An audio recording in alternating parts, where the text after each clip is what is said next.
പച്ചക്കറിയെ ബാധിക്കുന്ന പുഴുക്കളാണ്.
നമ്മൾ ഇത് ജൈവ കീടനാശിനി പറയുകയാണ്.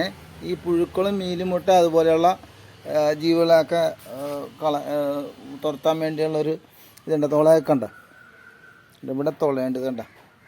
അപ്പം അങ്ങനെയുള്ള ഒരു കീടനാശിനി നമ്മൾ ജൈവമായിട്ട് ഉണ്ടാക്കുവാണേ. അപ്പോൾ ഇതിൻ്റെ പേരാണ് പെരുവലം എന്ന് പറയും കേട്ടോ. നമ്മുടെ പറമ്പുകളിൽ കാണുന്നതാണ്. ഈ പെരുവലത്തിൻ്റെ ഇല മൊത്തം വേരടക്കം പെരുവലം അല്ലെങ്കിൽ പെരിങ്ങലം ഒരു വേര എന്ന് പറയുന്നത്. ഇതിന് ഒരു വേരേ ഉള്ള കേട്ടോ, സൈഡിലേക്ക് വേര് കുറവാണ്. ഇത് ആയുർവേദ സസ്യമാണ്. മരുന്നുകളിലൊക്കെ ഉപയോഗിക്കുകയാണ്, ക്യാൻസറിനൊക്കെ ഉപയോഗിക്കുന്നത്, പല പല കഷായത്തിലൊക്കെ ഉപയോഗിക്കുന്ന ഒരു മരുന്നാണ്. അപ്പോൾ ഇത്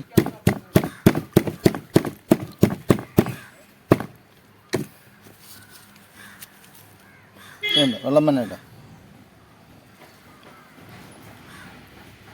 വേണ്ട. ഇതൊരു 20 ml എടുക്കുക. അപ്പോൾ 20 ml ഇവിടെ കാണിച്ചിട്ടുണ്ട്. ഇതുണ്ട്, ഇതിപ്പോൾ റീഡിങ് 8 ml ആണ് കണ്ട. അപ്പോൾ അത് ഒരു 4 അടപ്പ് മതിയാവും.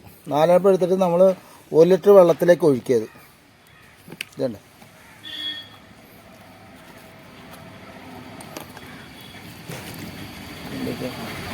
ഇതങ്ങോട്ട് ഒഴിക്കുക. ഒഴിച്ചിട്ട് നമ്മൾ എന്ത് സ്പ്രേ ചെയ്ത് കൊടുത്താൽ മതി. ഇത് കണ്ട, ഇതുപോലെ സ്ഥലങ്ങളിലൊക്കെ സ്പ്രേ ചെയ്യുക. കണ്ട, ഇതിലിവിടെയൊക്കെ സ്വർണ്ണം കൂടെ ഉണ്ട്. ഇതെന്ന് പറയണ നമ്മളിപ്പോൾ ഇതാണ് എൻ്റെ കിരിയാത്തെന്ന് പറയും. ഇത് ഒരു ഔഷധ സസ്യമാണ്. ഇതിൻ്റെ ഇലയ്ക്ക് ഭയങ്കര കയ്പ്പാണ്. ഇത് ആയുർവേദങ്ങളിൽ ഉപയോഗിക്കണം. ഷുഗർ കുറയാൻ വേണ്ടി ഇതിൻ്റെ വെള്ളം തിളപ്പിച്ച് കുടിക്കണം. കഷായത്തിൽ ഇങ്ങനെ 2 ലിറ്റർ എന്ന് വെച്ചാൽ ഒരു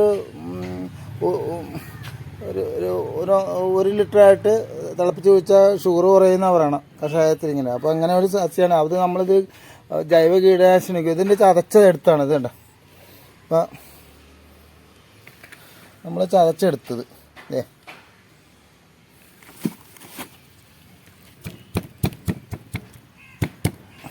അപ്പോൾ ഇതിൻ്റെയൊക്കെ ഒഴിക്കുക. ഇതുണ്ട്, ഇത്തിരി വെള്ളം ചേർത്ത് അയച്ചൊഴിക്കുന്നത് നല്ലതാണ്. ഇതുണ്ട്,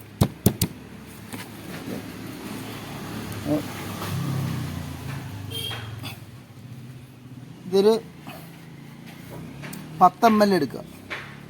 10 ml. ഇതിപ്പോൾ 5 ml ആണിത് കേട്ടോ. പിന്നെ 1 ml കൂടി ഇത് 1 ml കൂടി എടുക്കാറുണ്ട് കണ്ട. 10 ml. ഈ 10 ml 1 ലിറ്റർ വെള്ളത്തിൽ നമ്മളിത് വെള്ളം എടുക്കുക. ആ 10 ml എടുത്ത് ഇതിലേക്ക് ഒഴിക്കുക. എന്നിട്ട് ഇത്തിരി വെളുത്തുള്ളി, ഇത് കണ്ടോ, വെളുത്തുള്ളി ചതയ്ക്കുക. ഇതുപോലെ പെട്ടെന്ന് ചതച്ചാൽ മതി. ചതച്ച് മൊത്തം ചതച്ചിട്ട് ഇതിൻ്റെ അകത്തേക്ക് ഇടുക. അപ്പം ഈ നേരത്തെ കഴിച്ചാൽ കിരിയാത്തും കൂടി ഇട്ടേക്ക്. എന്നിട്ട് ഇത് അരിച്ചെടുക്കുക.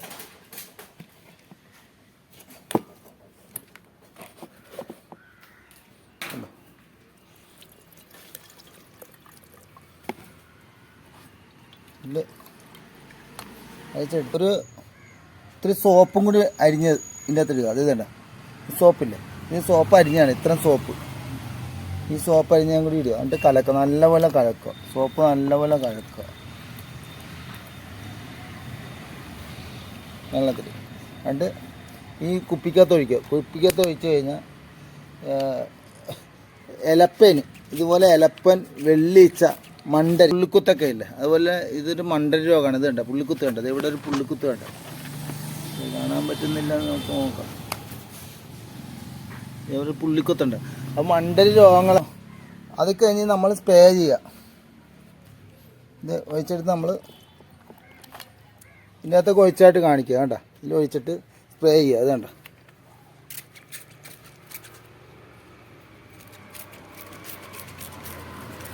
ഈ ഇലപ്പേനുകൾ, മണ്ടരി, അതുപോലെ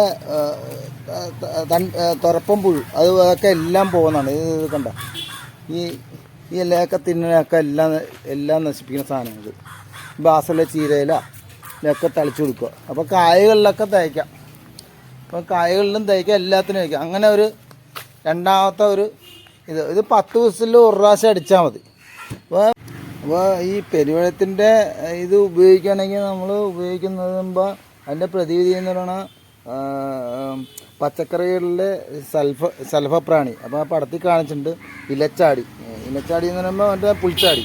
പിന്നെ മീനുമുട്ട, പുഴുക്കളൊക്കെ വരാതിരിക്കാൻ വേണ്ടി നമ്മൾ ഈ പെരുവെള്ളത്തിൻ്റെ സത്ത് ഉപയോഗിക്കണം. പിന്നെ ഇത് കിരിയാത്തിൻ്റെ, അപ്പോൾ ഇത് കിരിയാത്തിൻ്റെ ആണെങ്കിൽ ഇത് കിരിയാത്തിൻ്റെ നമ്മൾ പറഞ്ഞിരിക്കുന്നത് മുഞ്ഞയും എലപ്പേന്, വെള്ളീച്ച, പിന്നെ നമ്മളൊരു വേപ്പിൻ്റെയും കൂടി പറഞ്ഞിട്ടുണ്ടായിരുന്നു. അത് സോപ്പ്, ഇപ്പം പറഞ്ഞ സോപ്പ് ഉപയോഗിച്ചുള്ള ജൈവ കീടനാശിനി. പിന്നെ കിരിയാത്തിൻ്റെ വേപ്പ് ഓയിൽ വെച്ചുള്ളത് വേപ്പ് ഓയിൽ, ഇത് വേപ്പിൻ്റെ ഓയിൽ നമ്മൾ പറഞ്ഞില്ല.